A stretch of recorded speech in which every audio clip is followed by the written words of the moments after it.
লোকটি মাটির ভিতরে আটকা পড়েছিল। সে নিজেও জানত না সে কিভাবে এখানে আসলো। বাঁচার জন্য গাড়িতে যত সরঞ্জাম ছিল সবকিছু দিয়েই চেষ্টা করছিল বেঁচে থাকার।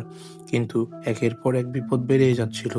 একে একে সব জিনিস দেখছিল কোন জিনিসই তার কাজে লাগে, কিন্তু দেখলো কোনো জিনিসই তার আপাতত কোনো কাজের না।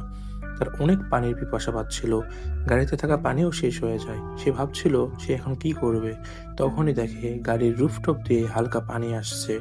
লোকটি পানিটি খাওয়ার চেষ্টা করে, কিন্তু ঠিকভাবে পানি খেতে পারছিল না।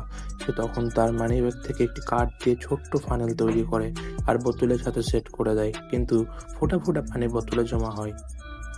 কিন্তু ধীরে ধীরে গাড়ির ভেতরের অক্সিজেনও শেষ হয়ে যেতে থাকে। লোকটির নিঃশ্বাস নিতে কষ্ট হচ্ছিল। লোকটি চিন্তা করতে থাকে কি করা যায়। তখনই লোকটি তার গাড়ির ফোল্ডিং চেয়ারের স্টিলের ফাঁপা পাইপটি বের করে আর সেটার মাথায় বোতলের মুখ দড়ি দিয়ে এমনভাবে আটকে দেয় যেন বাইরের মাটি বা পানি প্রবেশ করতে না পারে। তারপর সেই নলটি আস্তে আস্তে উপরে উঠাতে থাকে। শেষ পর্যন্ত সে হালকা আলোর দেখা পায় আর লোকটিও একটি স্বস্তির নিঃশ্বাস ফেলে।